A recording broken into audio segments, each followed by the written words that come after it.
you went under the wheel. Are you playing the newest Battlefield? Yeah. Is that what 20? Is that the one where it's just like it's like quote free online unquote? No, they haven't done that yet. Although there's rumors they will. Yeah, it's 2042, which Okay. is like it's basically broken, but I still have fun with it.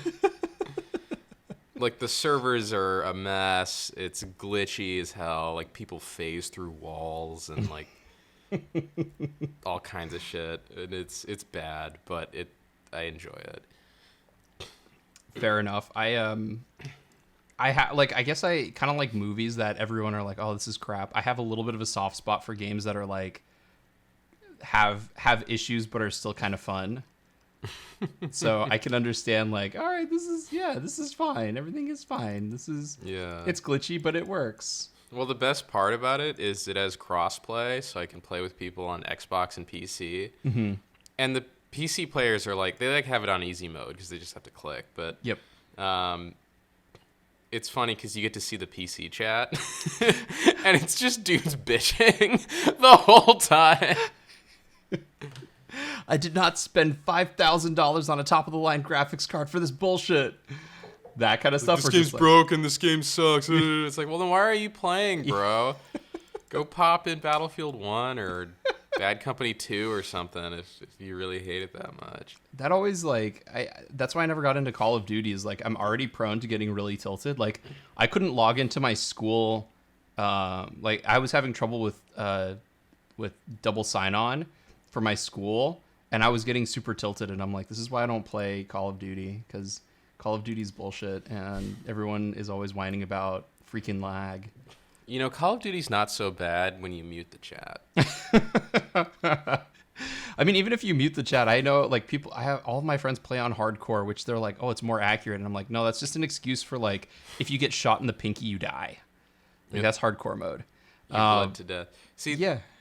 I don't need that kind of shit. I just, I play From Software games, and that's how I get my anger out.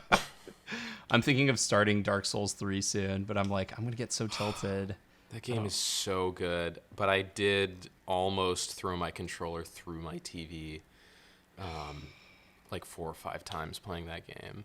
More the expansions than the game itself, but Okay, that makes Yeah. sense, because I know that I hear the expansions are hard. the expansions are always harder than the base game. Yeah, Fucking Slave Knight Gale is like the stuff of my nightmares to this day.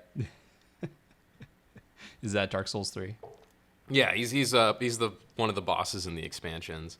Oh, Gabe.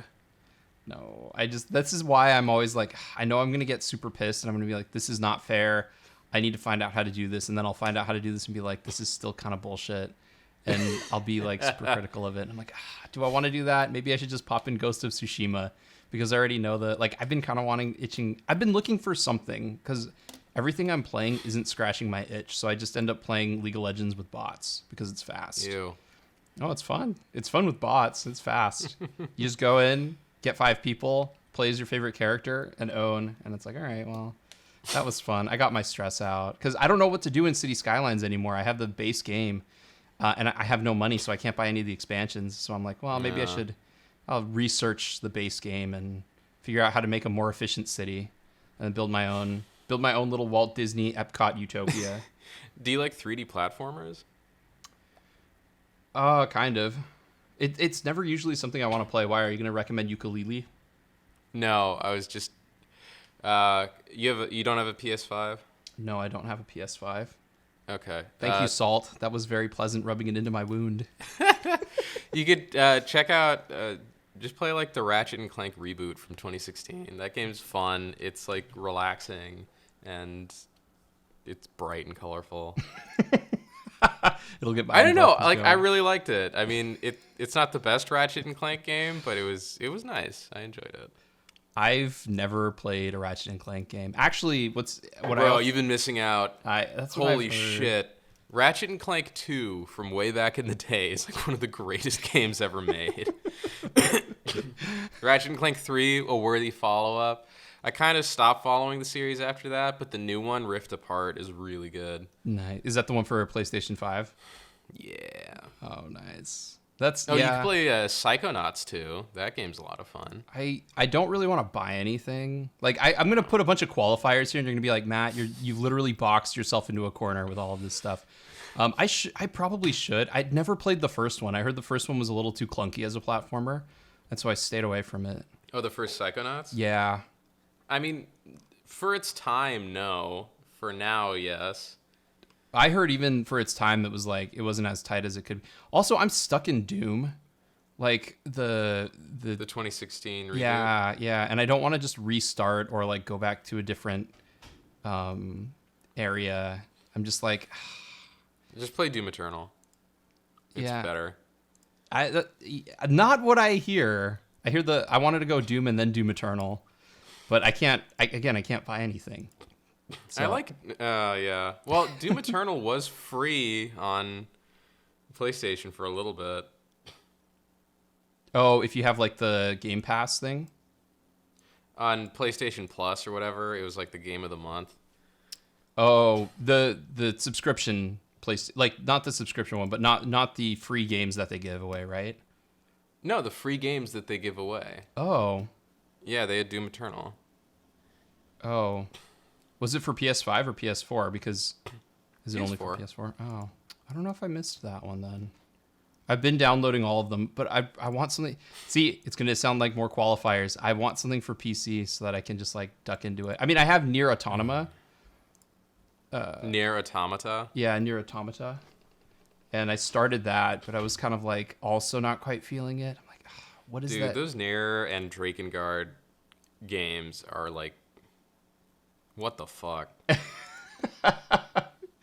Because Nier Automata is the sequel to the joke secret ending of a spin-off of another secret ending of like Drakengard 1 or 2.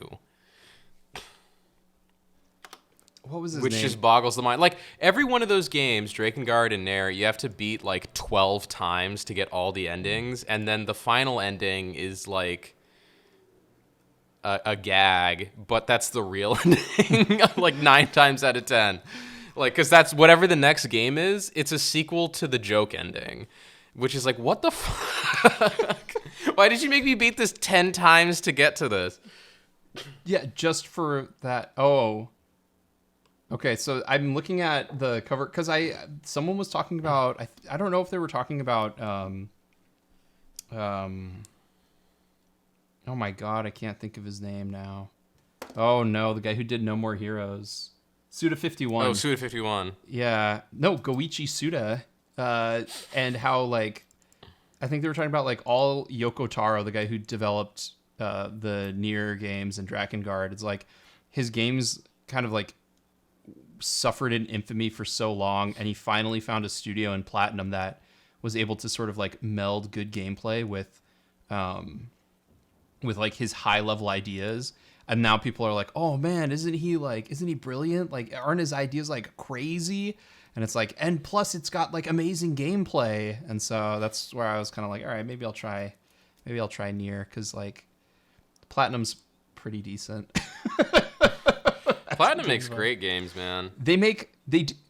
Have you seen this guy Game and Brit show? He did a video about how like Platinum Games make some of the greatest games, but also in order to like fund their studio, they sometimes have to take on like game projects where they have to just shit out a game quickly. And they did like a Legend of Korra game, and like a handful of other games where it was just like they had to do it. They had to put it out fast because they don't have a big budget and they got to move fast and they got to make money.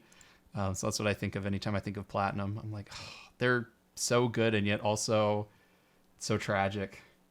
This is the best way I can put it. Oh, the Nier Automata Wikipedia page is so long. Well, yeah, because it's ridiculous. I'll just keep plugging away at it, I guess. So, okay, so So Nier from 2010 Yes. is a sequel to Drakengard's fifth ending. Drakengard is a medieval fantasy game, but in the fifth ending, they fight the final boss in modern-day Tokyo through a rhythm game, and then the main characters are killed by a fighter jet. And I guess that is the jumping off point for Nier. And then Nier's fourth ending is some bullshit. and and Nier Automata is a sequel to Nier's fourth ending. What did Nier come out for? PlayStation 3 and PlayStation 4? Yeah. Nier Gestalt. Nier Replicant. What? What? But most people only played Nier Automata, right? That's my understanding. Well, yeah, because all the games leading up to that were only for lunatics. And in my opinion, Nier Automata is also only for lunatics. You didn't play Drakengard on the PlayStation 2? Known in Japan as tried. Dragon. I tried to play Drakengard. I hated it. This is what I'm saying. That's what everyone says about I should say that's why they say like he finally found like the high level concepts relatable to everyone. Nier Automata. There. Automata. Which I still like. If there's a move list for all of the move combos, I haven't found it in the game yet. I haven't looked very hard, but still, I'm like, come on. And then like, there's all these little things. It's like the RPG elements where it's like, oh, unlock the name of your weapons, and I'm like, oh my god, dude. Like, yes, I'm here for that, but also I'm not here for that in like my 15-minute gameplay segments. Like, I told you, man, these games are for psychos. And people think people think I need therapy because I play all the Dark Souls games. Those have nothing on this Nier Drakengard bullshit. Are you excited about Elden Ring? Yeah, I'm pretty excited. Wouldn't it be funny? Although, you know what I'm more excited for, weirdly enough? A Storm of Swords. No, that one's Lego already out. Star Wars: The Skywalker Saga.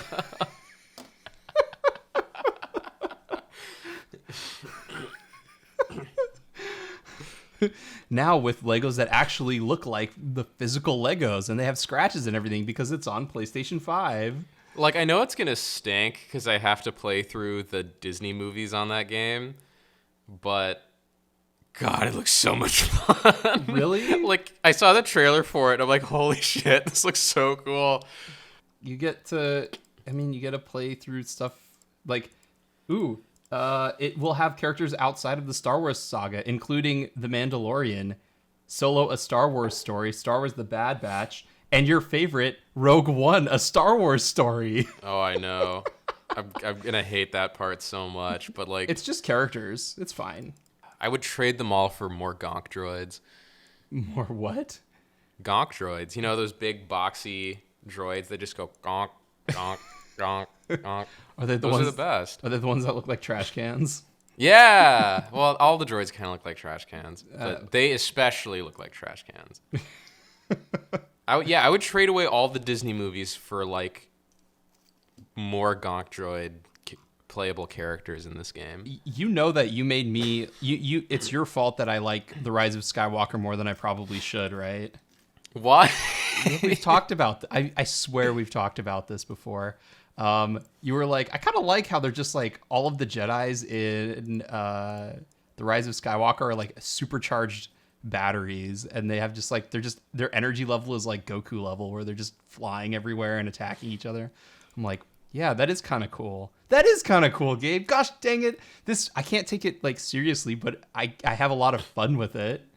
You know, it's like the movie's stupid, and that's fine. Like, it's fine. So was Return of the Jedi. Return of the Jedi was stupid. It's fine. No, it's not. It still functions. If you Han take the Solo is a Ewoks cartoon character. He's like a dopey moron in Return of the Jedi, and no one sees it, but he is. No, I don't.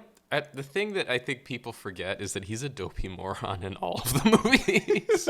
He's just more of a dopey moron. Well, in Return of the Jedi. He's a dopey moron, but at least he's like a charismatic dopey moron in like the fifth one, and he's like kind of conflicted, and he has that dramatic shift where he's like kind of rapey on Leia. Mm-hmm. But he has that dramatic shift. It was in the 70s. It's how people did things. But then in Return of the Jedi, like you can tell that Harrison Ford is just there for the paycheck. Yeah. I'm gonna tell you, kid, you're gonna die here. I said it to Luke, not really believing it, but hoping it wasn't true.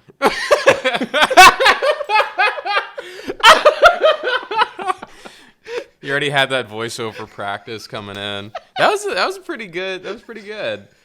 Thank you. It's all in honor of the fact that Ridley Scott is making Blade Runner 2099 for Amazon. Oh my Prime. God. I saw some meme the other day where it's like bloody Ryan Gosling in the rain. And it's like me watching all my favorite movies turn into awful multimedia franchises that ruin everything.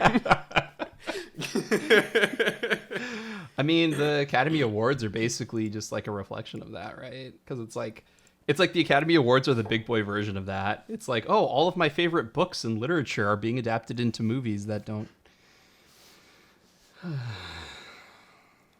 That's where that ends, because I don't have the heart to say that don't like accurately reflect the medium they're part of. But I just did, I guess. Yeah. Hey guys, literature, that thing that's made solely of words, what if we adapted that into a movie? Oh, that's a genius. Brilliant, guys. We haven't been doing that the whole time. I wonder if that's how like people who really love books feel every time, because like the majority of movies are obviously not original ideas. Most of them are adaptations, and that's, I mean, Nightmare Alley is an adaptation of it's the second adaptation. It's a reboot of an adaptation. It's the dark and gritty Zack Snyder reboot of Nightmare Alley, which is the adaptation. Well, the lighthearted old Hollywood adaptation of the dark and gritty novel Nightmare Alley. I was gonna say this is like Guillermo del Toro's True Grit, where like the Coen brothers version was like back to the novel. Apparently Guillermo del Toro back to the. I guess we should. Are you ready to start talking about Nightmare Alley? Yeah, you want to just like throw the opening in? We could just do a cold open, I guess, because we're already doing it. Yeah, I did a new little audio thing for the cold open, so that people aren't just like, wait, what do you mean this is the, like, did I miss something? Is this audio only half cut? So I created a new one for that because I was like, all right, that'll make it easier. I got feedback from my buddy. Nice.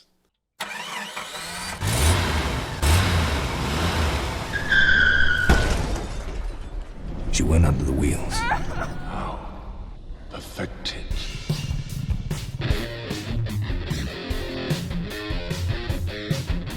Welcome to Under the Wheels. I'm Matthew.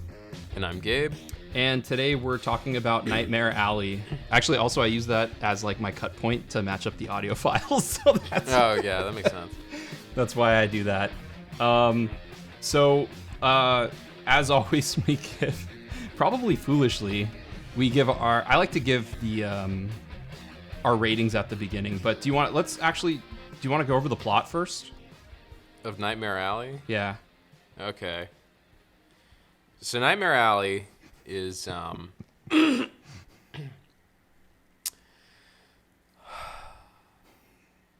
Bradley Cooper is a guy in the Depression who is kind of sketchy, and he gets a job at a carnival, and he learns how to like scam people by kind of studying under a mentalist, a guy who like pretends to read people's minds. And then he like the mentalist guy dies, and then Bradley Cooper's like, I'm gonna take his book of like skills on how to read minds, and I'm gonna run away with my girlfriend to the big city, Buffalo.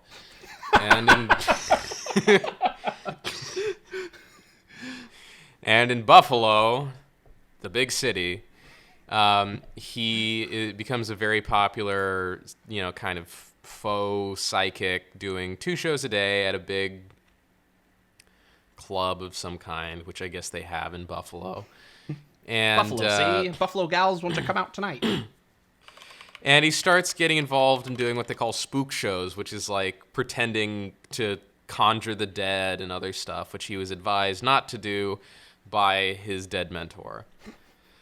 And then he gets in cahoots with a conniving psychiatrist, and they decide to use her information on her patients to con them out of huge sums of money by pretending to conjure their like dead loved ones.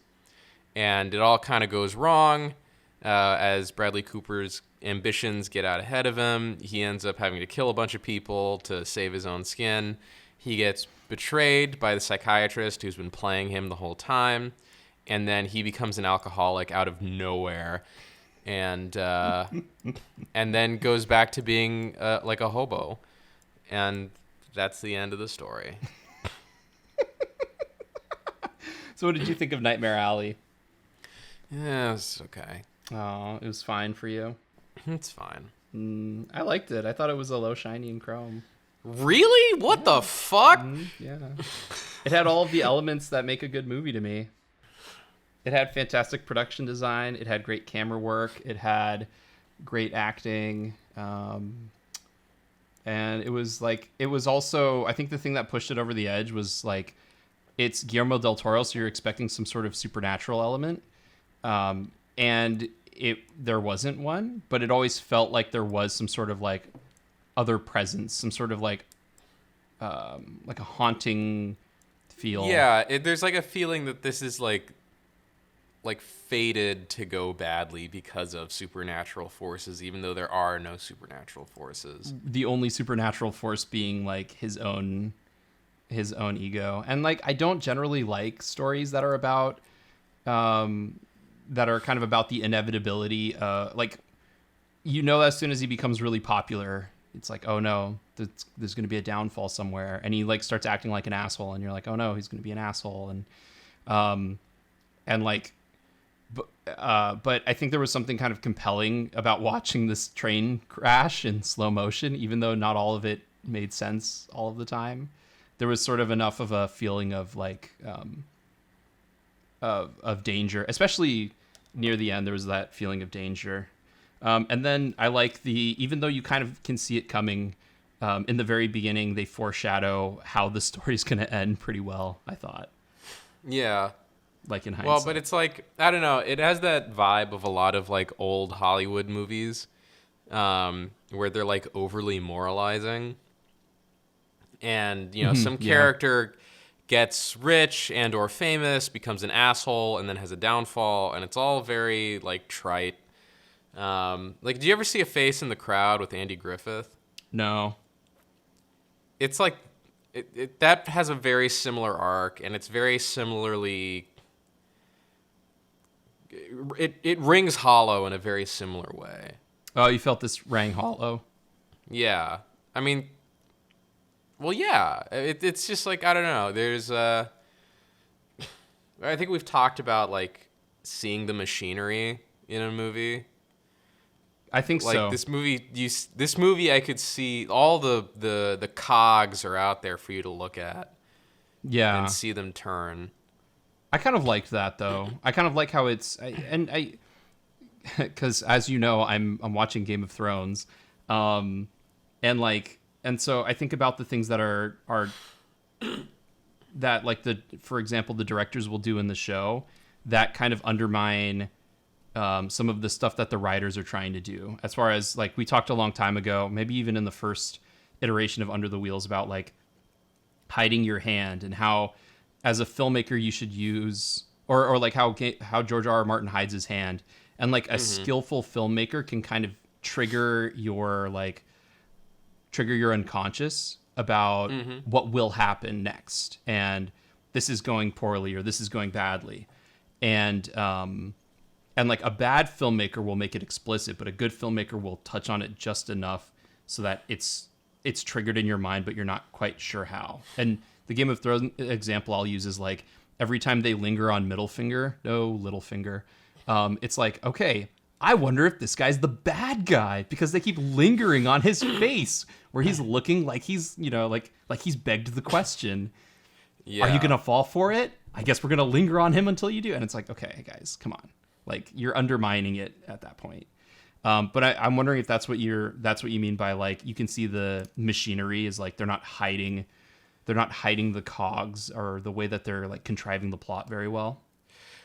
Well, it's just like, I don't know. You felt like you knew where it was going before it had even like started. Yeah, like as it was. Yeah, because it's like everything is so. I think one of the issues with it, because we were talking a few minutes ago about like literary adaptations, is like it feels like a novel in the worst way, where like everything is like a mediocre novel tends to spell everything out for you, where it's like if something's foreshadowed, it's written in a very foreshadowy way. I don't know how to describe it better than that. I'm sorry. It's my command of English it's slipping lacking right now. Whereas like good movies tend to work more like short stories, where a short story has a limited amount of space, so it relies a lot on like association. So it gives you a very compact image and then kind of relies on everything that image triggers in your mind. And good movies tend to work the same way because they have, they're kind of constrained in like how much room they have to work. Mm-hmm. Whereas novels can wax on as long as they want about whatever. So it's like, okay, alcoholism in this movie. So Pete, played by David Strathairn, is a old, very good mentalist who is an alcoholic, and he is the guy who teaches Bradley Cooper, and it's like the second you see him drunk, oh, he's gonna drink himself to death, and that's gonna be the Act 1 turning point of this movie. Or like, I don't know. I don't know what exact screenplay term it is, but you know what I mean. You know what the fuck I'm talking about. It's the break into Act 2. For being a very technical podcast, we're not being very technical today. We're just gonna throw that out there now. I like being very technical about filmmaking. I'm not very technical about screenwriting because I find a lot of screenwriting technicalities to be obnoxious. Well, like everything, but it's like it's about knowing why they have this rule in place, so that if you need to break it, you can do it, which I think is exactly. And it's like I guess it's like this movie is a very long Act 1, a very long Act 1. If we're saying if we're saying it's like a 2-act, I guess it delves into it's a 3-act. I guess it delves. It's got a very long Act 1, kind of a short Act 2, a very long third act, you could say. But I would argue that, break into Act 2 is Pete dies. Mm-hmm. Anyway, that's going to happen. He's going to drink himself to death. And you're like, oh, I just wonder when it's going to... Like, he's going to drink himself to death, and Bradley Cooper's going to take his book. And you're like, I wonder how that's going to happen. And then when Willem Dafoe is like, I have 2 types of alcohol. One is poison, one is not. It's like, oh, there you go. That's how it's going to happen. And then also, like, every time Bradley Cooper's like, I don't drink. I never drink. I don't ever drink. I don't drink. You're like, oh, he's going to start drinking at some point, and it's not going to end well. And then when Willem Dafoe is like, oh yeah, I take homeless drunks and make them eat chicken heads. I'm like, oh, that's what's gonna happen to Bradley Cooper at the end. It's just like, it's like bam, bam, bam, bam, bam. Everything they said, every line of dialogue that establishes anything about this world, it's just so painfully obvious how it's gonna play into the ending. It's like, oh, this is what's gonna happen to Bradley Cooper. This is what's gonna happen to Pete. This is what's gonna happen here. This is how this is gonna go wrong.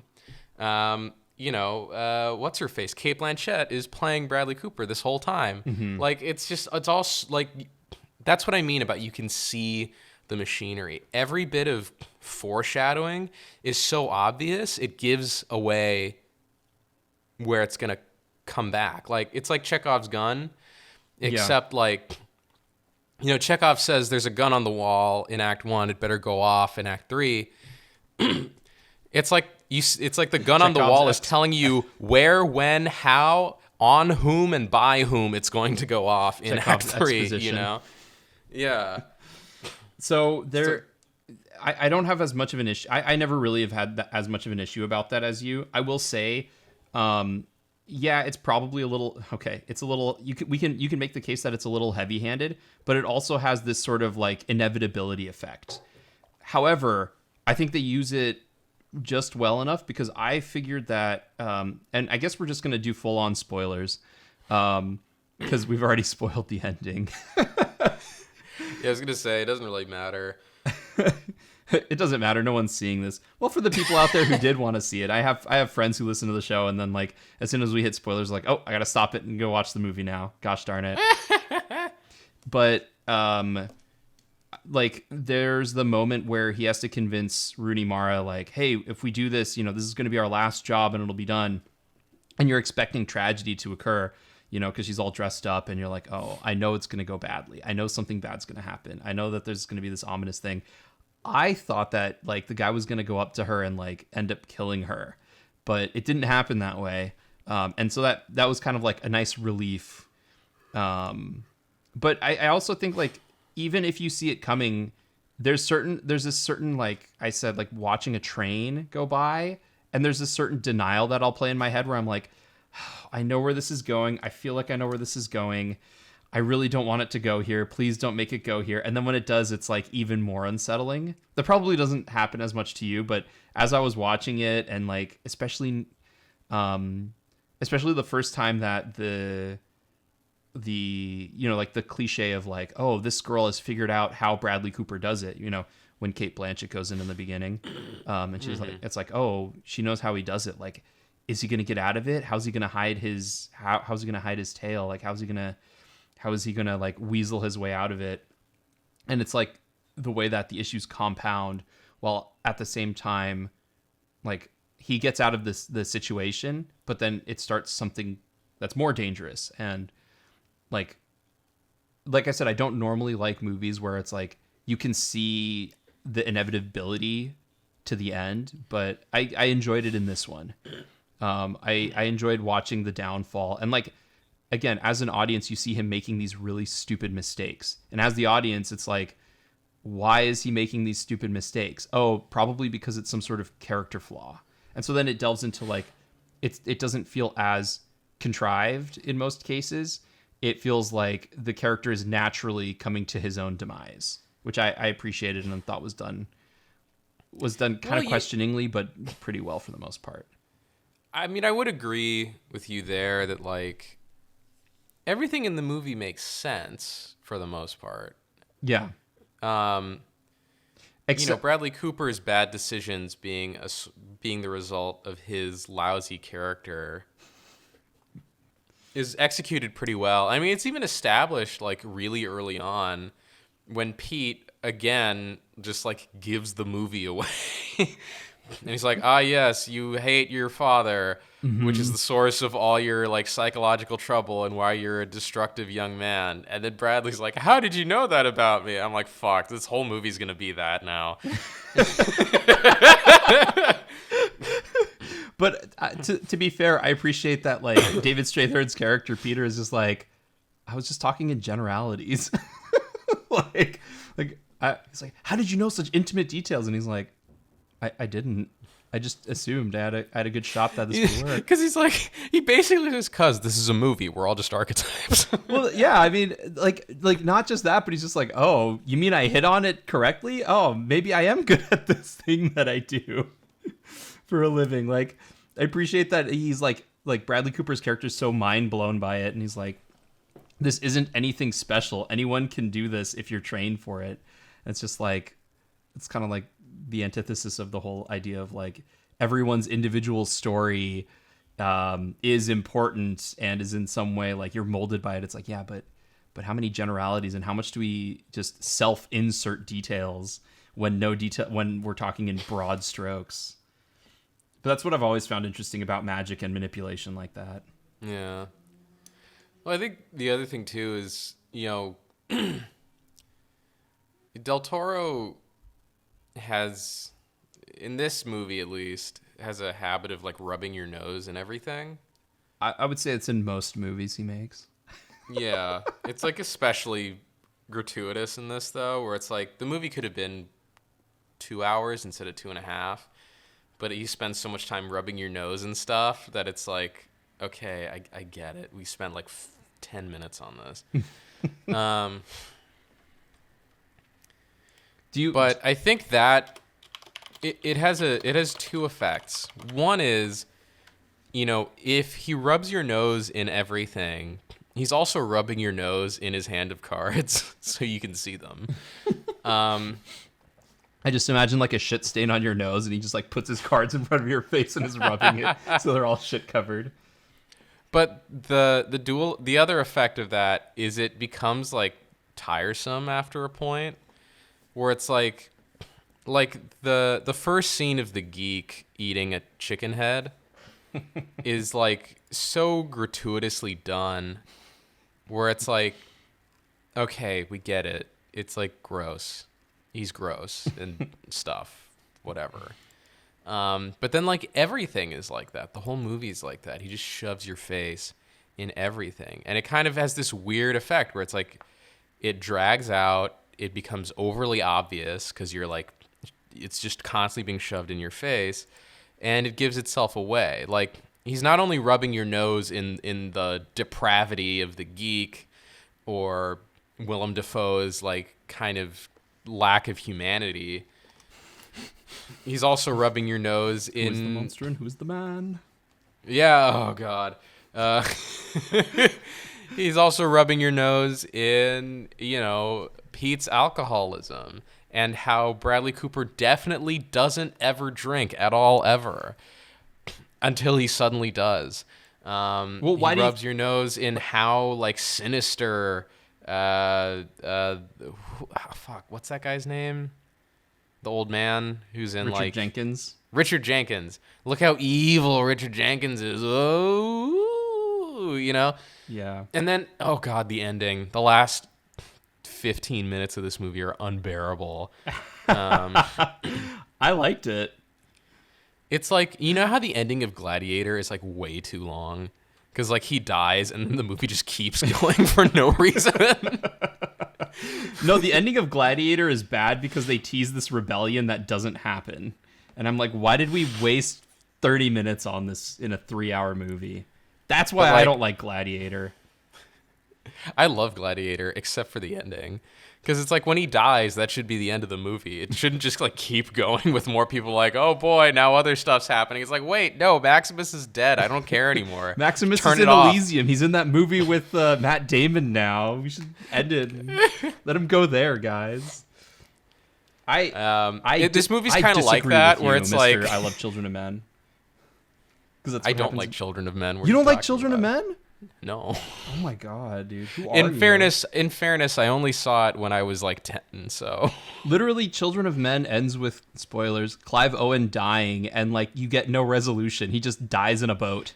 You see, that's a great ending, but I didn't like Children of Men. You should rewatch it. I think you find it interesting. You might still hate it, but you might find it really interesting. They want to take your baby. They want to take your baby. That's all I can think about. I'm speaking in an American accent right now. Every time I see Clive Owen's face, all I can think of is, they want to take your baby. Like, even when he pops up in The Bourne Identity, like, if I rewatch The Bourne Identity, he's dying in the field, and Matt Damon's like, who are you? And he's like, they want to take your baby. I always just think of him going like, Jackie boy, you son of a bitch. Fucking Clive Owen. I love Clive Owen, though. I love Clive. They want to take your baby, Owen. But yes. Like the ending of this movie, even the last scene of this movie, like they hang on every word of dialogue so much, and it's dragged out so long, and it's just like, look at this, look at it. Sit in this moment now, as like our characters suddenly start talking in slow motion, and it's like, what the fuck is happening? Like, I already know what's gonna happen. Don't drag it out even more. Oh my god, I loved it. I hated it so much. I loved Like, it so much. it's so bad. It's so bad. Oh, Like, no, it's like- the inevitability. It's the bomb. It's the bomb that they plant at the beginning that you're waiting to go off. You know it's gonna happen. You keep saying like maybe he'll say no. If he holds a little longer, he'll say no. And you just see Bradley Cooper laugh crying for his Academy Award, and for 5 minutes without a word, and then he speaks. oh, it's so good. And what's his name? Oh my God, I Tim can't- Blake Nelson. Tim Blake Nelson, and you're just like, He's one of those 3-name actors that I get confused with other 3-name actors. Like Caleb Landry Jones. no, Caleb Landry Jones. Caleb Landry Jones, the person whose career was stolen by Jesse Plemons. You're right. Jesse Plemons just like ate Caleb Landry Jones's career, even though Caleb Landry Jones is like 15 years younger than him. It seems like they would be out for the same roles. Granted, I've seen Caleb Landry Jones in maybe like 2 movies, 3 billboards, and he was in Logan Lucky, right? He was playing one of the kids who's like, I got a computer science degree. I know what I'm doing. Give us. Well, he was in X-Men First Class. He's in Get Out. He's in Get Out. Yeah, dude, he's the brother. He's Allison Williams' brother. Oh.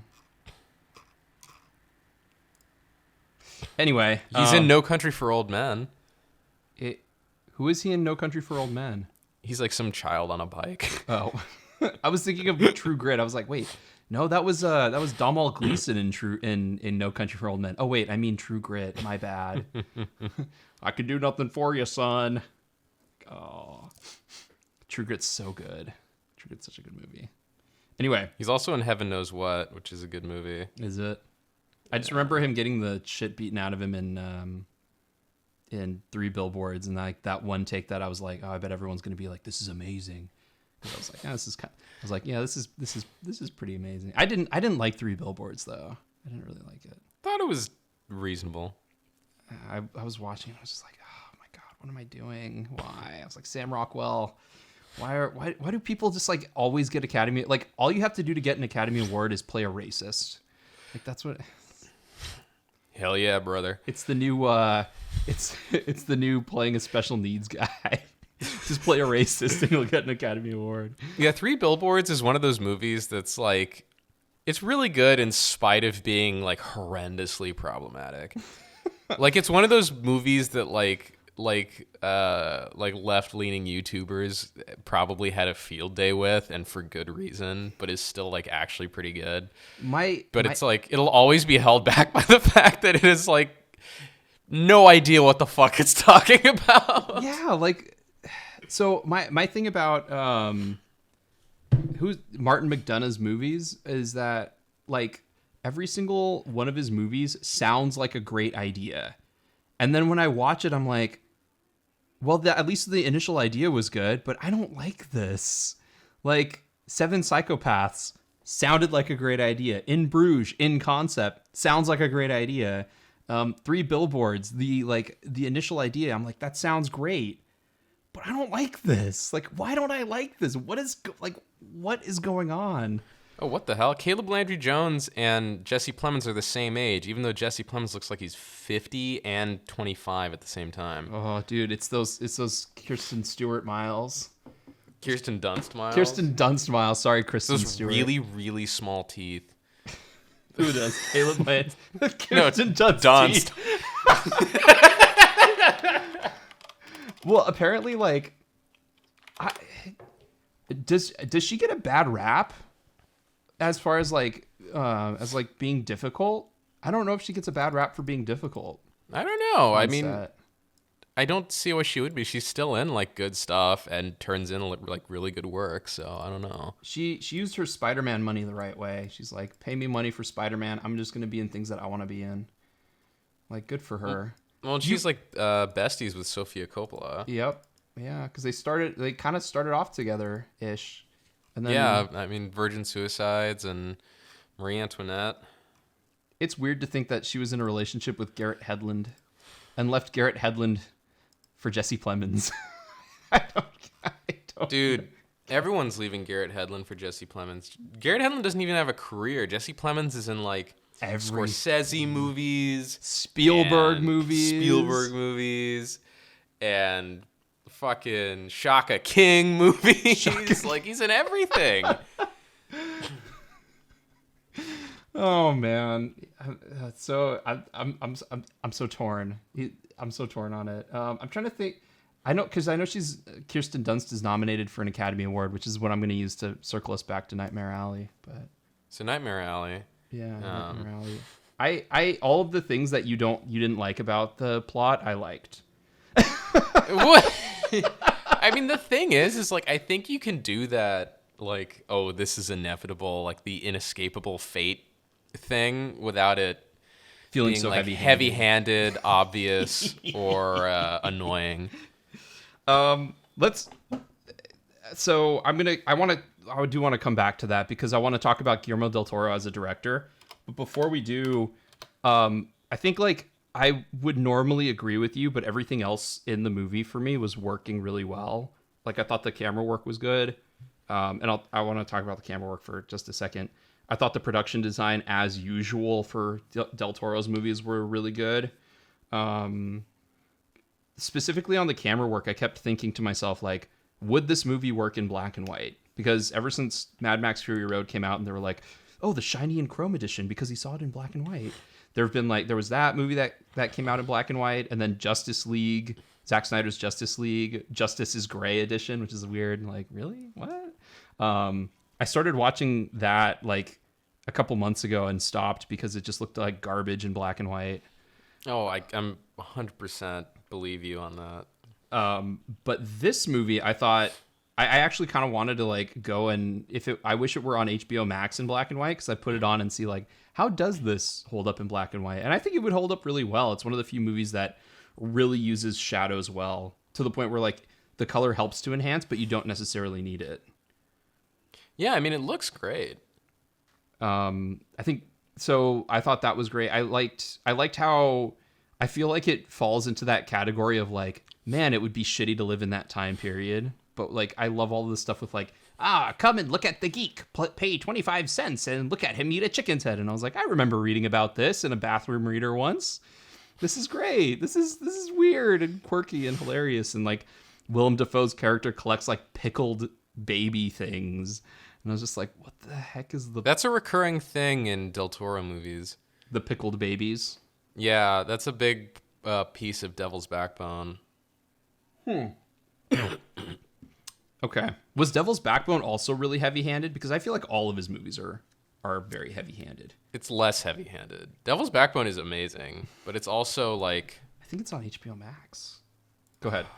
Yeah, Devil's Backbone's great. That movie's way better than this. You're not biased at all. I should watch it because I've generally liked...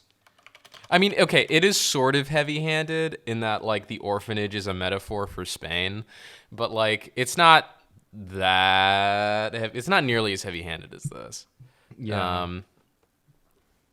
At least storytelling-wise, you don't see... Yeah, it's not heavy-handed storytelling-wise. I mean, the metaphors are, like, definitely there, and, like, you know what they are without really having to look for them. Yeah. But yeah, that movie's great, and it also is like really depressing. So just like just one last note on Nightmare Alley, and we can kind of move on to Del Toro as a director. I did want to say that like the thing that I liked a lot was what I mentioned earlier, the fact that I compare it to The Fisher King because like Terry Gilliam, none of his movies are successful except for The Fisher King. And that was the only one that he did where he was not the writer and he just came in as the director and didn't really change too much, but added his own flair to it. And like, it did really well. And then for some reason, he never did that again. It reminds me of like, it doesn't seem on the surface like Nightmare Alley would be something that Del Toro would do because again, it doesn't aside from like the geek, it doesn't really have anything that's sort of like that gothic horror or like the macabre, but obviously he leans heavily into sort of like the Hollywood 1942 or Hollywood 1930 kind of feel for it, which I think like worked really well. And so I like the fact that it's a story that if done, it's like as much of like a, you wouldn't think it's a Del Toro movie, but he puts his own spin on it. And I think that's one of the other reasons I like it a lot, because you're kind of seeing how he adapts his elements to a different genre in a movie that isn't Pacific Rim, I should say. I should also a movie where the monsters. The dialogue in this movie is very like, it feels like it's from a 1940s movie. Mm-hmm. I wonder how much of that came from the book. But go ahead. Yeah, I don't know. That's a good question. I got way off on my Wikipedia searches. There we go. Nightmare Alley. Apparently, the book is a lot longer, and I guess filled with more stuff. But I appreciate the fact that like about how he uses like background details to kind of incorporate things in. But I mean, and you know, Ron Perlman's in it, and so is that midget guy when they put on the show. I was like, oh, that's fun. I like all that stuff, all the fun little details and stuff. Yeah, I like it. I really enjoyed it. I mean, yeah, I like the side characters more than anything. I think I like the design of the world. I like how everything looks, both the carnival and Buffalo, and Buffalo. Buffalo. You gotta come out here, George Bailey. There's a mentalist here in Buffalo, the biggest city in the world. Buffalo, New York, the capital of show business. So I like all that. I mean, I like all just kind of the little side characters like Ron Perlman and Major Mosquito and Willem Dafoe and oh god, like even like that contortionist guy who like tap dances. I thought like he was neat. And yeah, the movie looks great. It is one of those things where it's like if they did a black and white version, I'm sure it looks gorgeous, but the colors add so much, especially because Del Toro is a very like color wash heavy filmmaker. Yeah. Like think of how much yellow, blue, and orange is in like Hellboy. And Hellboy 2 is the one where it's just like, do you want to learn color theory? Watch Hellboy 2. Oh, are you kidding me? The entire ending of Hellboy 1 is blue. Like, everything is blue until it's orange. And then it's blue again. Like, he's all about, like, shading the entire scene one color for artistic effect. So it's like, if you strip that away from any one of his movies, I feel like they would lose some of their... some of what makes them special. I mean, I think he's toned that aspect of his filmmaking down a little bit with Nightmare Alley, and especially Shape of Water. Shape of Water is a lot more... It's still very stylized, but it looks a little more normal than... Yeah. Hellboy, Pan's Labyrinth, Crimson Peak. Chronos. Crimson Peak is the best, because it's like... It just takes that to a whole new level of absurdity. Yeah. That's, yeah. I have, that's what I kept thinking about was like, this is like when he did Crimson Peak and he's like, oh, this is my version of a gothic romance. And I'm like, oh, this is Del Toro's version of like, I guess a film noir. That's how I had to look at it. Yeah, I mean, it is. And yeah, I agree. I think that's indicative of your review of like feeling it's fine. It's like, you don't like the main character, but all the side characters you like. You don't like the main story, but all of the production stuff, all of the side production stuff you like. I think that's fair. Well, it's like even the main character is fine. It's just like he's too obvious and he doesn't do enough that's interesting. I thought it was weird when he's like talking to Rooney Mara and he's like, you're better than this. I'm better than this place. We're going to dust off this lonely carnival and make it big. And I'm like, why are you telling her this? Like, you don't know you can trust her. But of course that ends up moving forward when he meets Cate Blanchett and he just like assumes that whoever he talks to, he can trust. And it's like, okay, but yeah, I thought it was weird that he was like so trusting of her and then so trusting of Cate Blanchett, which I'm realizing is like, setup and subversion of setup. Also, I just assumed that Cate Blanchett was hypnotizing him, and that's how he started. That's why he started drinking, was because like she was kind of like getting inside his head, and like kind of hypnotizing him and manipulating him that way. I mean, that's whatever helps you sleep at night. I don't know why he starts drinking, because like the second he, like, okay, so like that's why I think he's like slowly being hypnotized into revealing this stuff, because he's like, no, he's like, I have armor. I put up my armor. I don't talk about my dad. I don't talk about what I did to my dad. I don't talk about what I did to poor David Strathairn, you know. Yeah.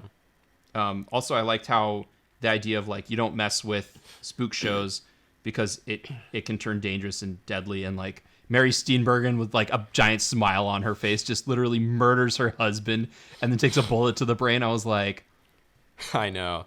Okay, yeah, that turned fat. Like all of the deaths were extremely brutal in this movie, and I well, that's Del that. Toro in his R-rated movies. At least everyone dies horribly. Yeah, it's great. Like it's always like really painful looking, uncomfortable violence. Like in there's always dudes getting shot through the cheek and then having the cheek hole fingered and shit. Yeah, from like in Shape of Water and in Pan's Labyrinth. Yeah. It's like he developed that prosthetic technique once. He's like, I'm gonna capitalize on it as much as possible. Even in Crimson Peak, when either was Jessica Chastain or spoilers, or I want to call him Tom. I want to say Tom Holland, and I know that's not Tom Hiddleston. Tom Hiddleston. One of them gets like stabbed in the face with a pair of scissors. I was like, oh my god. Oh yeah, Del Toro movies are all about dudes getting stabbed square in the face, not in the head, in the face. There's a what's that movie, Tower Heist, with Ben Stiller and Eddie Murphy. Surprisingly good. There's a scene where our heroes, it's like Ben Stiller, Eddie Murphy, Matthew Broderick, and one other guy are like on a rooftop talking about something, and Eddie Murphy's like, It's like, hey man, like I saw a guy try to do this kind of job once before and he got shot in the face. And Broderick's like, so he died? And he's like, no, he lived. I said in the face, not in the head. It's like, well, what does that mean, in the face? It's like, like through one cheek, in one cheek and through the other. And he's like, oh God, that sounds horrible. He's like, yeah, man, he has to like blend all his food now. Oh. It's like the best exchange in that whole movie. Oh, Tower Heist. I can't believe Tower Heist was brought up on Under the Wheels. I like Tower Heist. It was good. I guess I should watch it. I just find Brett Ratner to be a particularly bland filmmaker. He is, but it's like the characters are fun and stuff. It's fun in like a Rush Hour kind of way. Yeah, it works more because he lets the actors do their actory thing.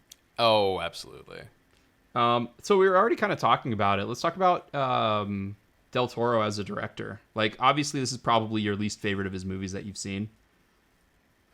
Oh, I don't know. I didn't like Blade 2 that much. Oh, interesting. I haven't seen it, and I really want to. It's like a production design thing, I think, for me, with Blade 2. Well, the whole movie is a production design thing, because if you watch it for anything else, you're going to be disappointed. I watch it for Wesley Snipes' action before he became a dick. So, man, even Wesley Snipes' action in Blade 1 is arguably better than Blade 2. Or Blade 3, where it's just like his stunt double doing all the action scenes because he was like, I am not going to be around David S. Goyer. I do not like David S. Goyer. Yeah. I mean, Blade 1 is super cheesy, but like it leans into it so hard. It's like you kind of like it anyway. Blade 2 retains that cheesiness, but tries to be better than it, you know? And that just doesn't work out. Yeah. Is the emotionality as high in that movie as it is in all of Del Toro's other movies? Because like that's the thing with Del Toro is like the more I watch his stuff, the more I'm like everyone's emotion is at 11. You know, and maybe it's just because like I have Crimson Peak fatigue, where like whenever I watch Crimson Peak, I'm like, this is so melodramatic. Everyone is so dramatic in this, like that. Like I feel like that was what was going on in Nightmare Alley as well, where it's just like everything is so dramatic. Oh yeah, to a degree. It's way over the top. I mean, Blade 2 is super over the top as well, but like in a weird way because it's an action movie. So like Wesley Snipes is over the top. Luke Haas is super melodramatic because he's basically the same character that he is in Hellboy 2, The Golden Army, like to a T. Who is he in Hellboy 2? Ron Perlman's in there for some reason. And he's the only guy who's not at like 12 emotionally. He's just like, Ron Perlman voice. I'm not even gonna attempt it. It's just gonna be an insult if I attempt it. I know. Bad. Luke Goss. Okay. Luke Goss. Yeah, sorry, not Luke Haas. I was like Lucas Haas, the kid from freaking Witness, and I thought you were gonna make a Brick reference.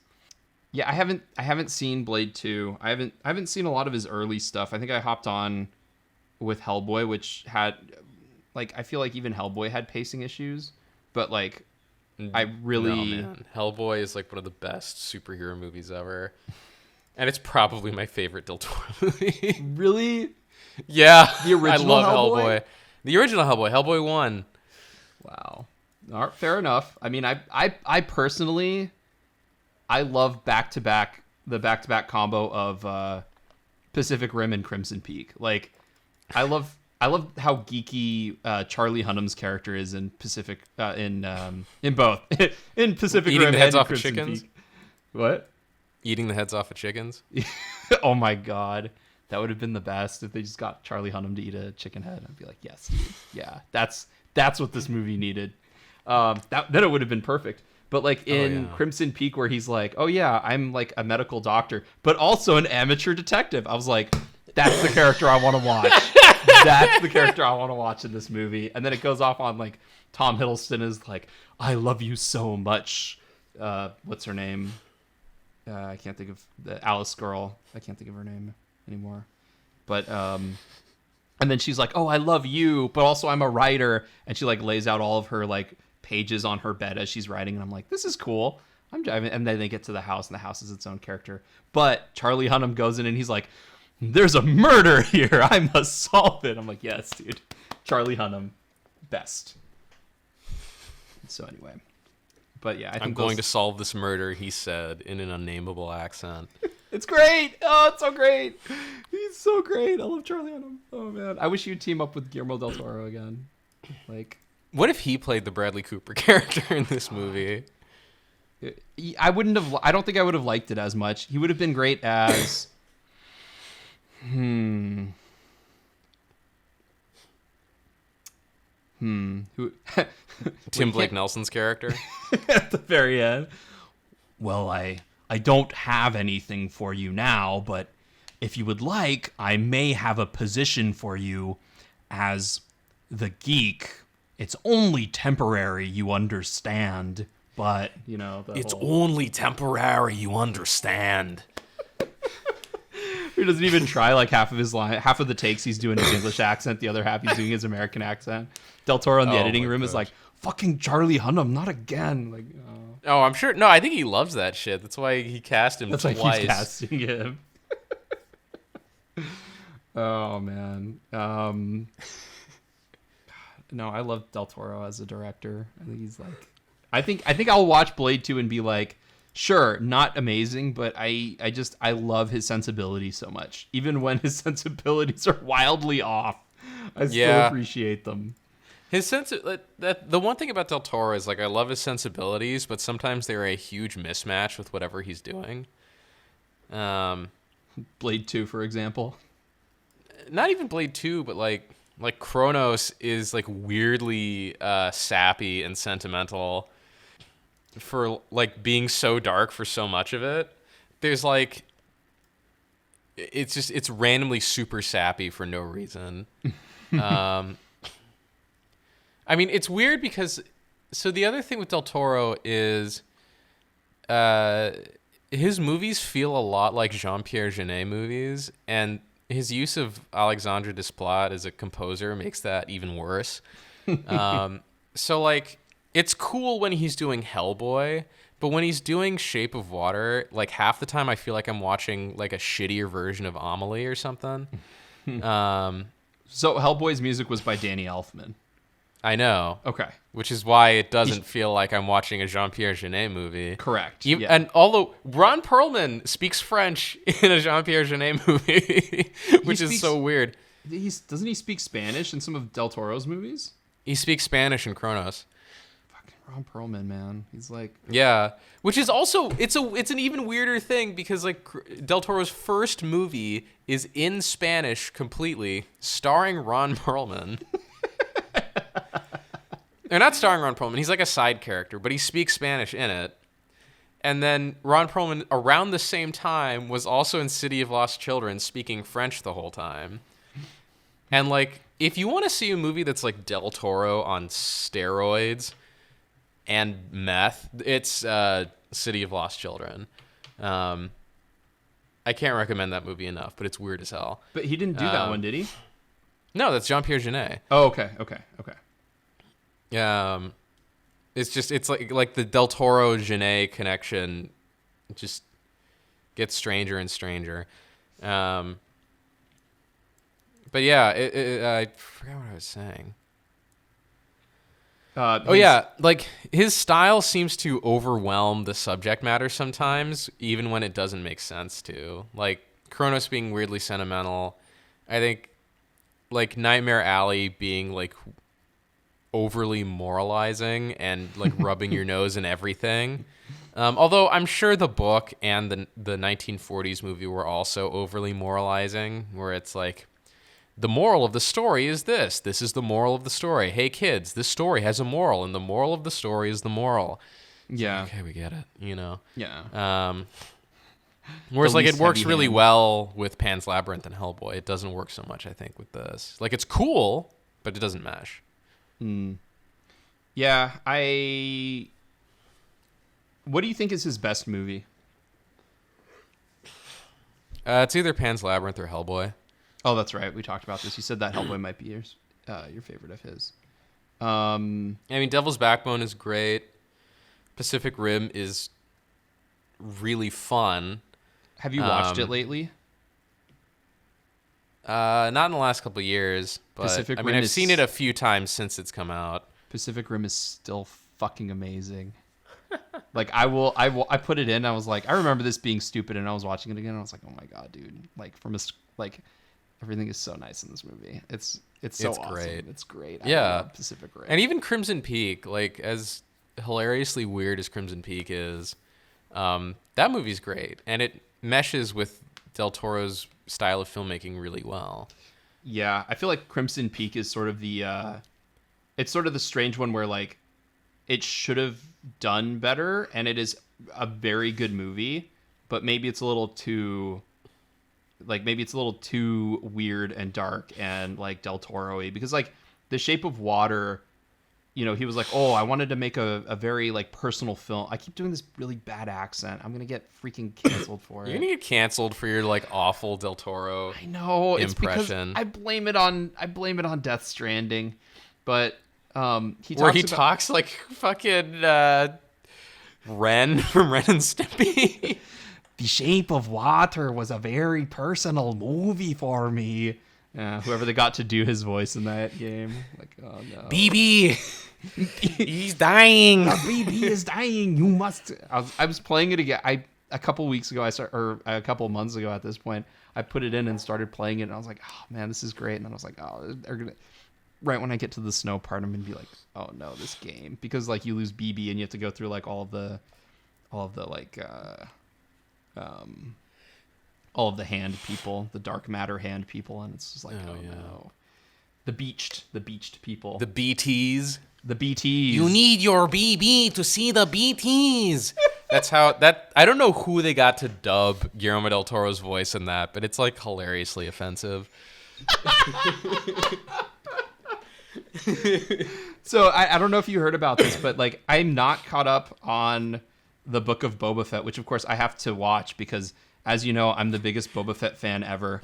But I'm not caught up on it. But apparently, I don't have Disney Plus, so I don't watch any of these shows. I just hear how they are through the grapevine. Apparently, that Book of Boba Fett is shit.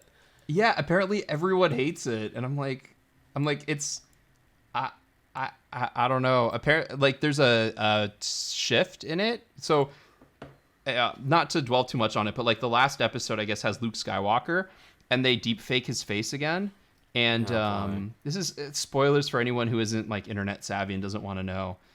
This is a terrible episode to watch if you're not familiar with pop culture at all. I think this episode's going to be just like spoiled prior to the spoiler warning, the episode.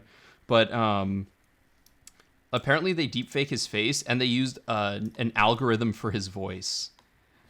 So I wonder if they're going to go back in Death Stranding and just use an algorithm for Guillermo del Toro's voice and have it a robot voice. It's like, we appreciate what you did for us, but we're going to do a different voice for Death Stranding, the director's cut of the director's cut.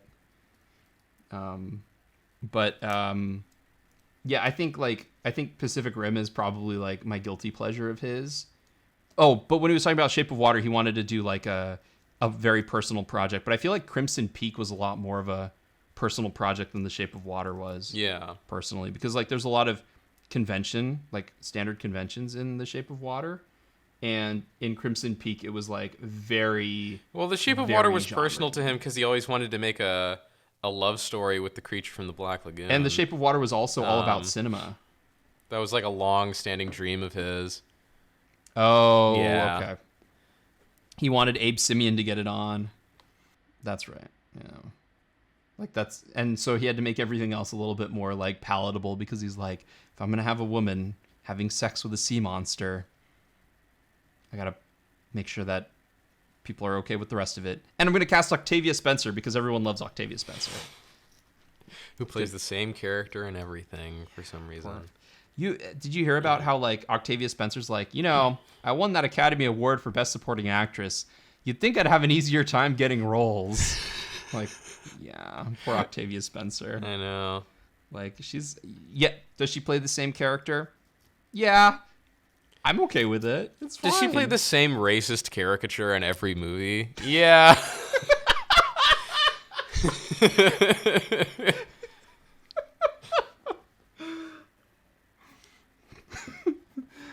I love Octavia Spencer. She's great. She's fine. She's not problematic at all. It's okay. It's fine. Including The Shape of Water, which is like supposed to be about civil rights. And like, this is a movie about civil rights. Octavia Spencer plays another racist caricature of a black person. It's like, Jesus Christ, man. I think that's what pissed me off about that movie the most is like, it's like fine on an abstract level, but when you look at the specifics of it and like what the moral of the story is and then how it's executed, it's just like, what the fuck? I thought the moral of the story was Michael Shannon's a great actor and he likes doing weird shit. Michael Shannon is amazing, and that's the moral of every movie he's in. With even his, the like, movies he's in, even 8 finger. Mile. Oh yeah, 8 Mile. Yeah, he was underutilized in that movie, but it's fine. I'm sure he had a good time with Kim Basinger in it. That's fine. He was happy. He was happy looking at. I feel also kind of bad for him because like I know I talked about the current war, and it's like the only movie I've seen Michael Shannon in where he plays like a nice, friendly guy. In almost everything else he's in, it's just like his face, his neutral face just looks so angry all the time that people are like, we're going to cast you as the bad guy. And then in the current war, he's just like, I want to help the American people and turn a profit. And it's just like, okay, Westinghouse. Yeah, this movie is definitely biased and definitely paints you out to be like this good guy. But you know what? You go, Michael Shannon. You enjoy that. So the other thing I wanted to, do you have anything else more to say about those movies? No, I was about to go on a huge tangent about how great Take Shelter is, but let's not do that. We'll save that for another day.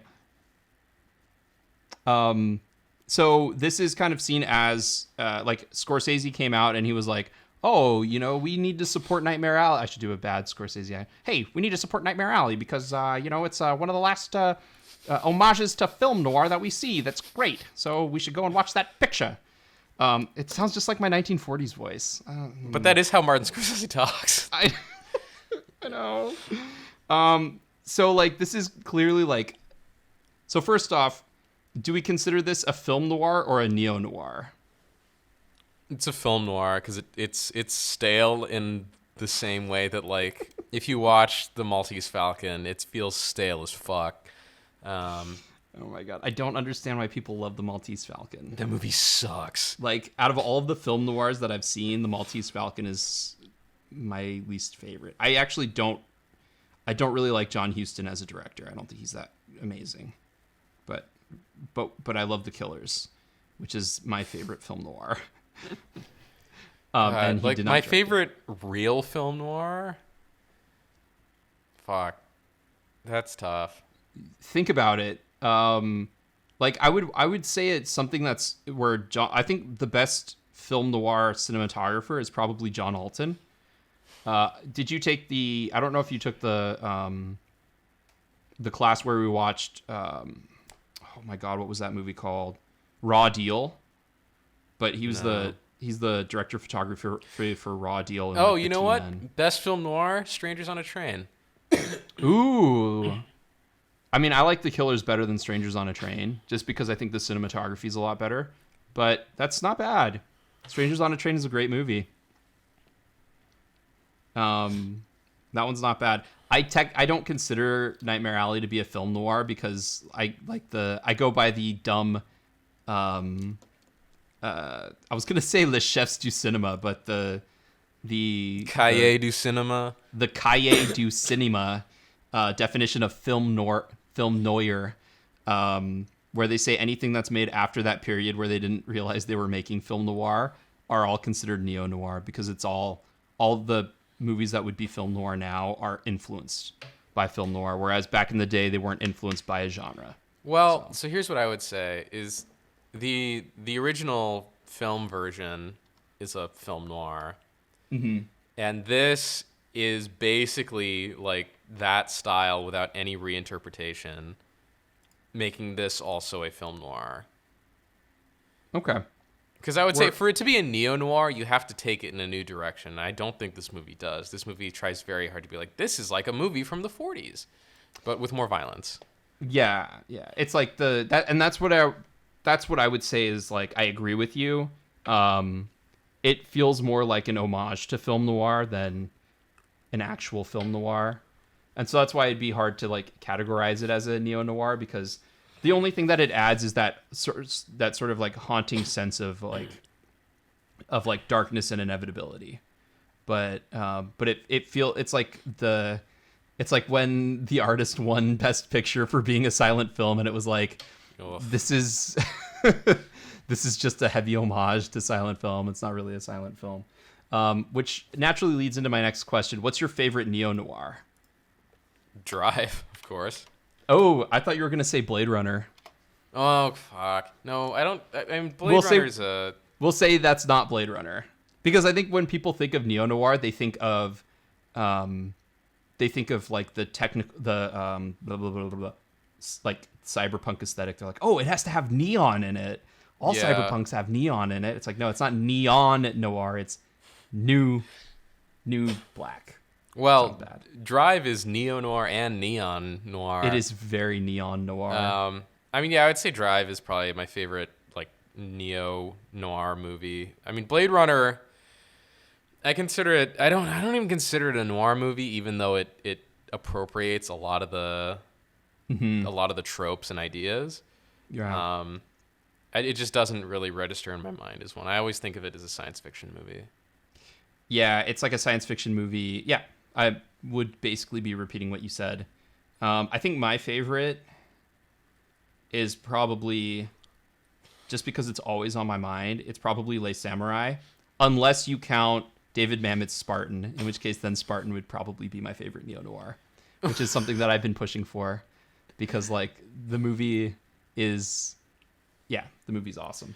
Les Samurai's a good one, although it drags in places. Yeah, but that's part of its charm. This movie is boring, and that's why I like it. Fair enough. Bachelor's in Film and Media Studies. It's boring, and I like it boring. My degree in a nutshell. They're gonna make me take it. They're gonna take my degree away from me.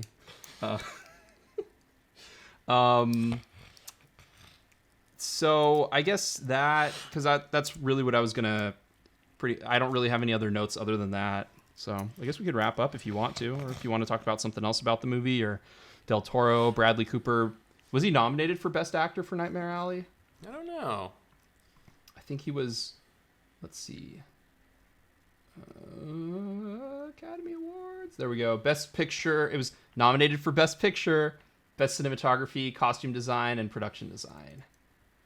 So. Oh, production design. Yeah, that would be cool. Yeah, I think costume it's just design. Like, Best Picture. This is not. It's like what? You look at the Best Picture nominees, and some of them don't make a lick of sense. Like Nightmare Alley is fine. Don't Look Up. No one even likes Don't Look Up. Everyone hates that movie. This is the one year where I feel like I might tune in, but it's also the one that I'm the most detached from. Dune isn't even a movie. It's half a movie. Yeah, but it was popular. It was popular, and it had all of the art qualities, so it's nominated. That's why it's popular and art qualities. Not even full sentences, just popular art quality. I don't know why, but nominated. King Richard just looks like shit. Oh, we should, if we had a Patreon. There's like a number of movies that like if we had a Patreon, we should watch. Ironically, two of them are Will Smith movies. Who Is Your Boy? One of them would have been Collateral Beauty. Oh, like if we had a Patreon and we hit like I would say like 1,000. What do you think? 1,000 donors or whatever.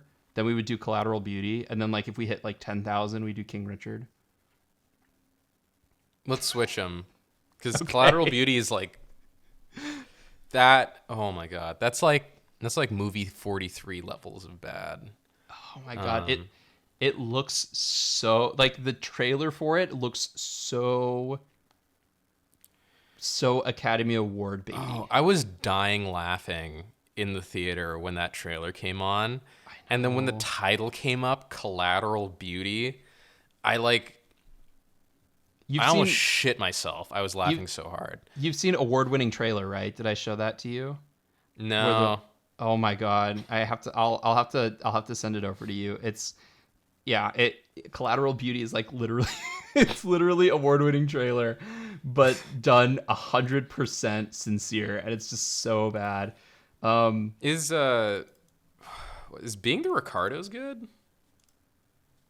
So Being the Ricardos is like everything that but it's not nominated for Best Picture. That's weird. It's the whole like the thing you hate about biopics, where it's like we're gonna condense the entire life into a week of stuff. Oh man! And it takes a bunch of liberties with it. But does anyone get owned in like West Wing / Jobs fashion? Oh man, everyone does. Nice. Everyone constantly gets owned, not only by Javier Bardem owns people. What's her name? Nicole Kidman owns people. Nicole Kidman just looks kind of weird in it. I don't know if they put prosthetics on her or anything, but like there's something strange about the way that her face looks in the movie. But like she's really good when like if there was an award for being able to act with your hands in your pockets, she would win because her hands are in her pockets the entire movie. And I'm like, it's character building. I might have to watch it just to see all the ponage.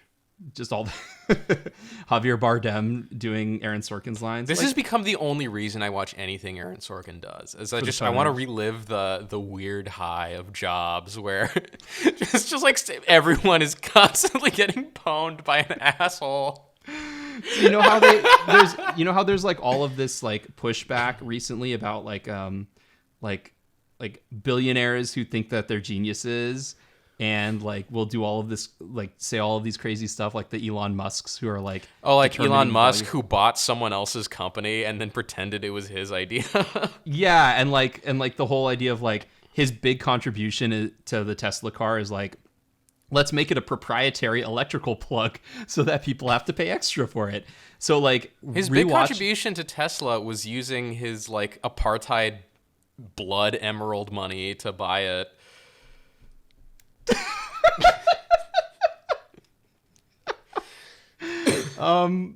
not where I was gonna go. Oh my god, we're gonna lose the only Tesla fanboys we have left.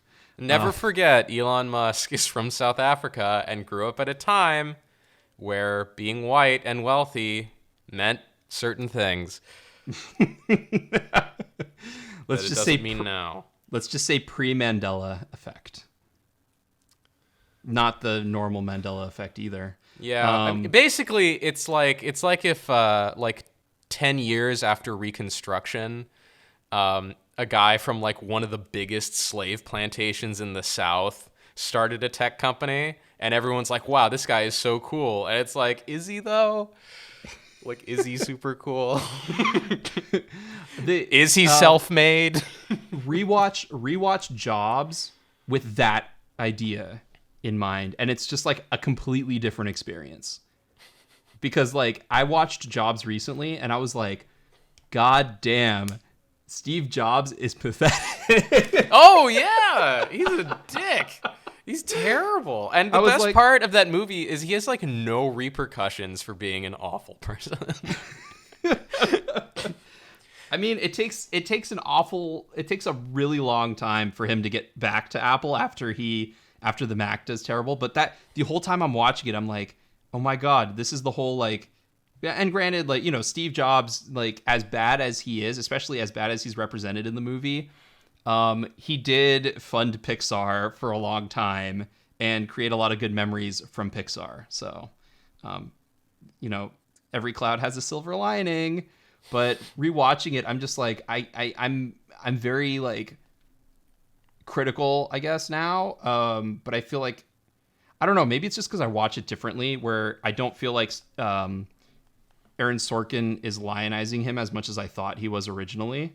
Because there's a lot of little things in there that I'm like, oh yeah, Wozniak has the best points. Oh yeah, Jeff Daniels has the best points. Oh yeah, what's her name? Kate Winslet has the best points in this movie. And every time it's just like, Steve thinks he knows everything that he needs to know. And really, he's just a big, dumb idiot who doesn't know anything. And it's like, oh, that's okay. I appreciate that in this movie. So I don't know if that was Sorkin's intent, or if maybe I'm just like, I've watched it too much and can read into it better.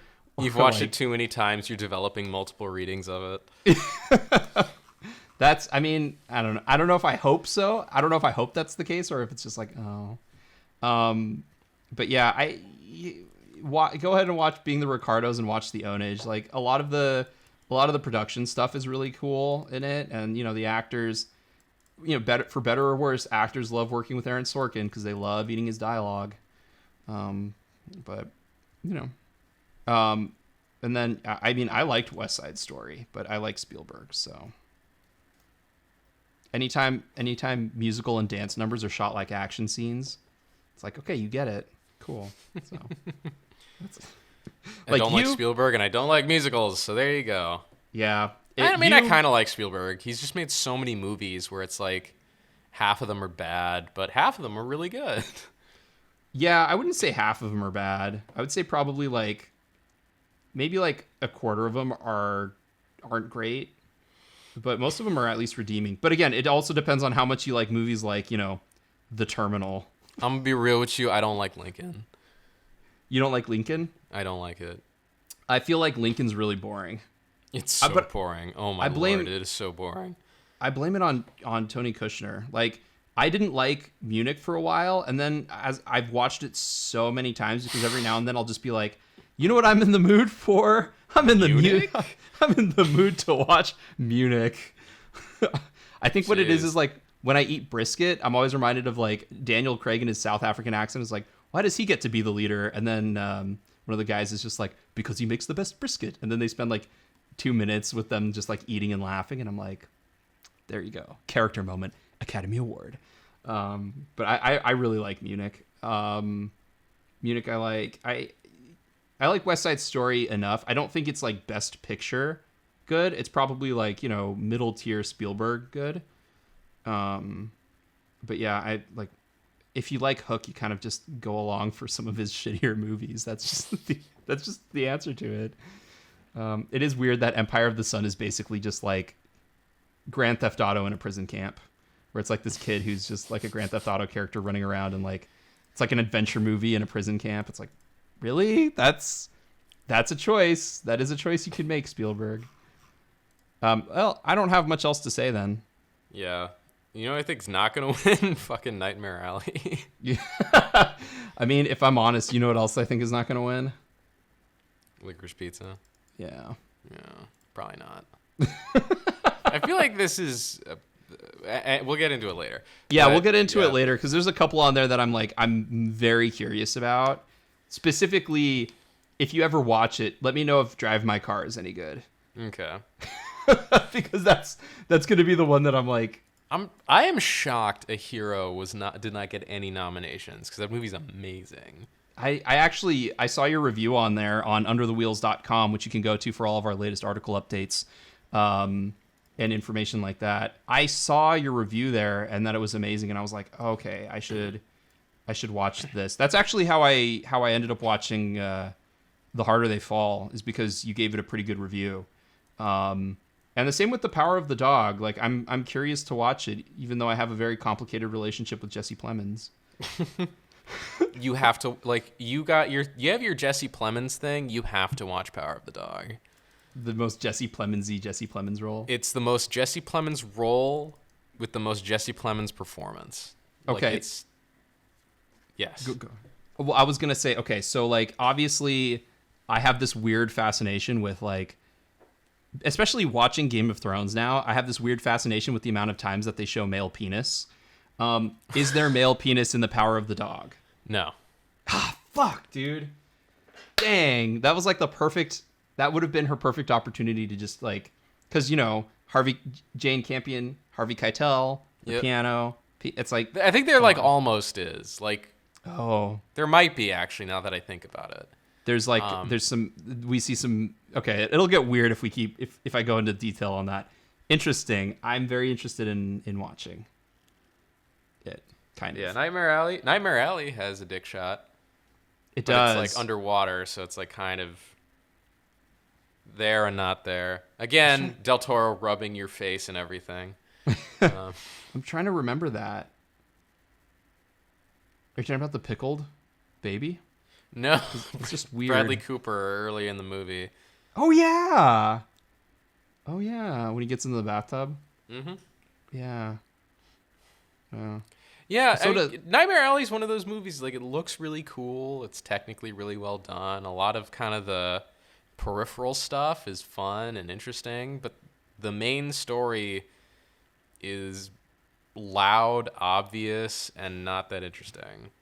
Oh, I need to either keep recommending movies because usually when I recommend them you don't like them, or stop recommending movies because when I recommend them you don't like them. But if you agree, who do you agree with? Email us at video@underthewheels.com. See, I got our website.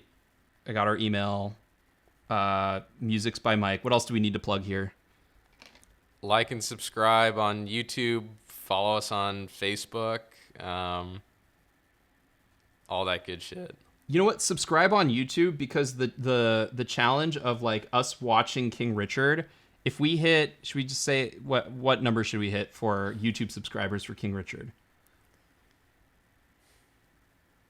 YouTube subscribers? Yeah. If we hit 100, we'll watch King Richard. Okay. If we get 100 YouTube subscribers, we will watch King Richard.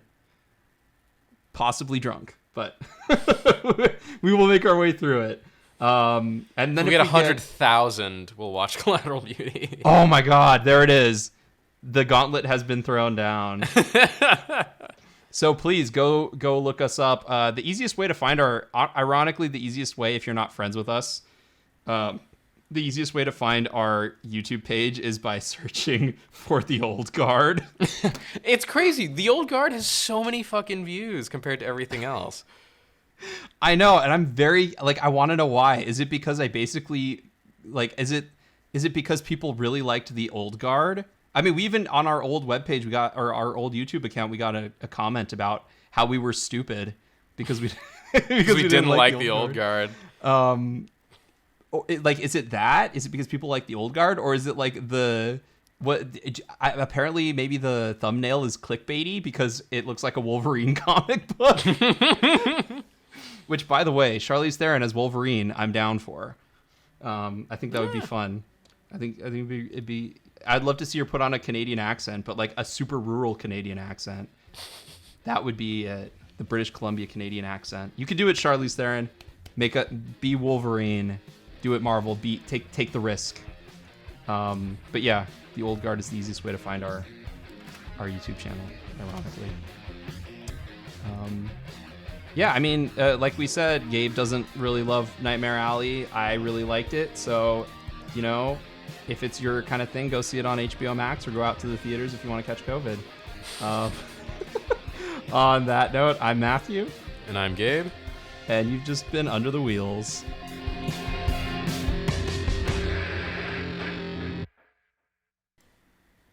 Oh, I went and saw Death on the Nile last night. Oh, how was Hercule? How was Hercule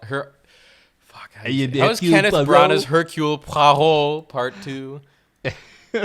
It was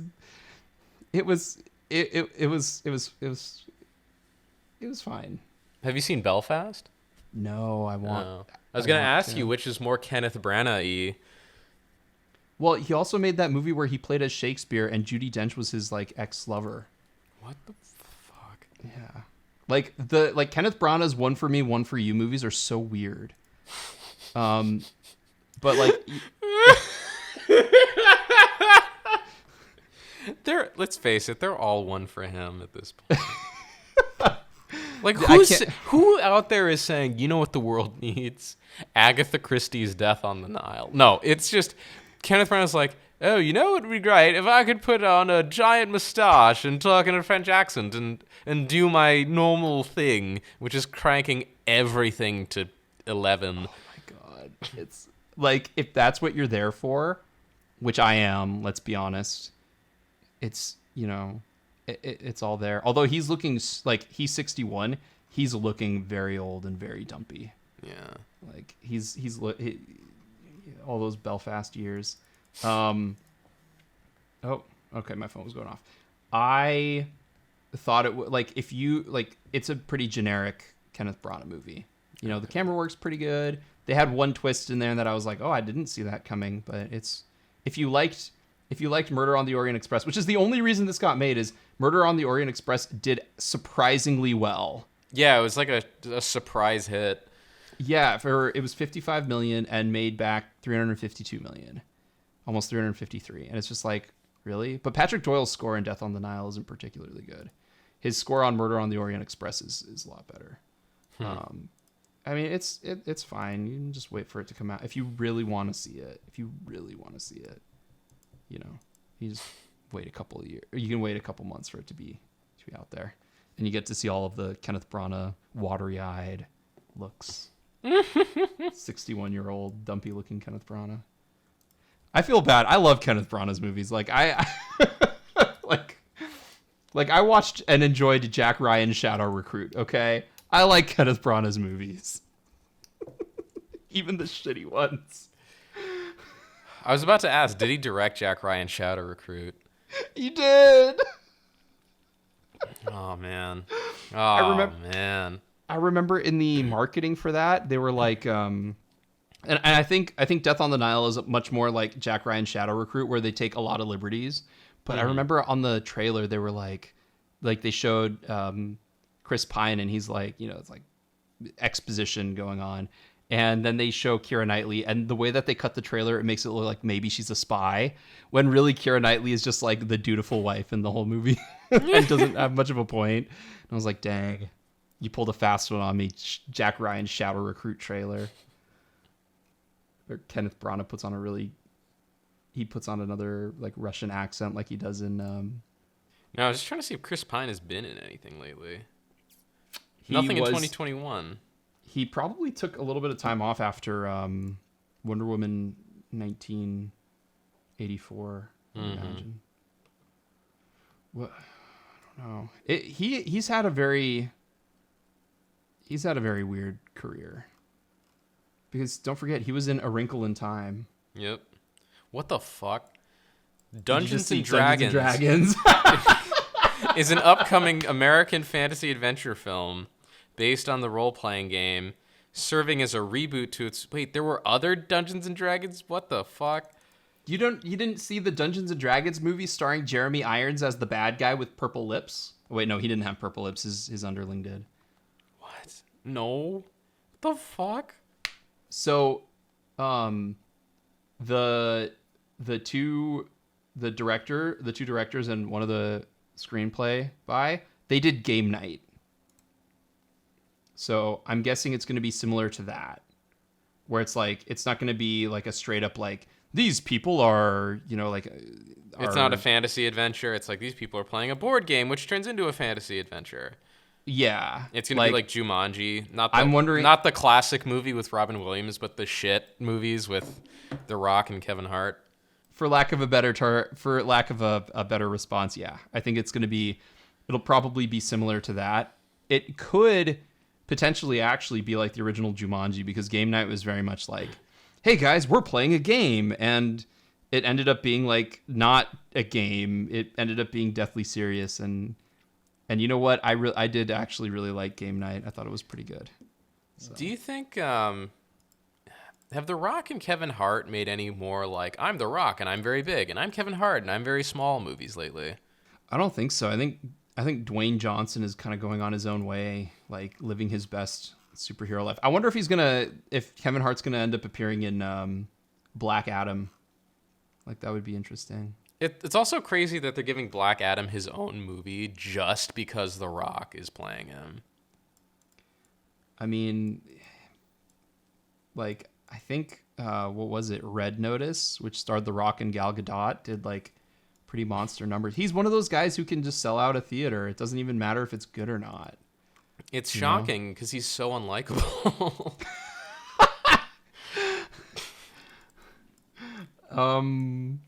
Like in real life or like in his movies?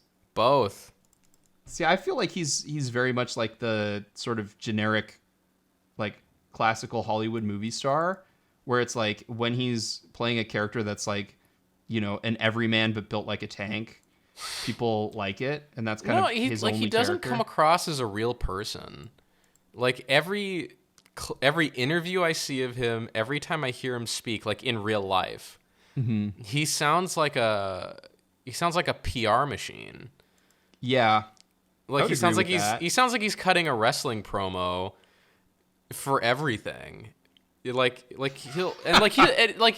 just send out like stupid little tweets for clout. And his stupid clout tweets sound like shitty wrestling promos where it's like, what are you, like, stop advertising, The Rock. Not everything is a sales job. And then when he's in a movie... I love my Tesla. When he's in a movie, he's not even acting. He's just playing himself the way he is in real life. He's, like, again, he delivers all his lines like it's a wrestling promo. And then cocks his eyebrow at the end. And then cocks his eyebrow. Yep. But see, like, that's that's what people want. That's like the whole like Hollywood star back in the day. Like John Wayne basically played what people thought he was like in real life for like 50 movies, and then he started as Genghis Khan. So like that's what I mean by like the old Hollywood star type. Like we don't go to a movie starring The Rock to see the character he's playing. We go to a movie starring The Rock to see The Rock in this situation. It's just like Melissa McCarthy. Also weird. It is. Like, I remember watching The Jungle. I've surprisingly seen a lot of movies by The Rock recently. It is kind of weird when he's like making out with Karen Gillan. I'm like, she's your daughter's age. Freaking horny old man. But like the best part of the Jungle Cruise was The Rock doing the Jungle Cruise spiel from the ride. Watching Red Notice was literally like watching two people who are just themselves in a movie, because The Rock was basically playing sarcastic detective The Rock, and Ryan Reynolds was playing Deadpool. Well, The Rock and Ryan Reynolds have become their own shtick. Yeah. Like he's more shtick than man now.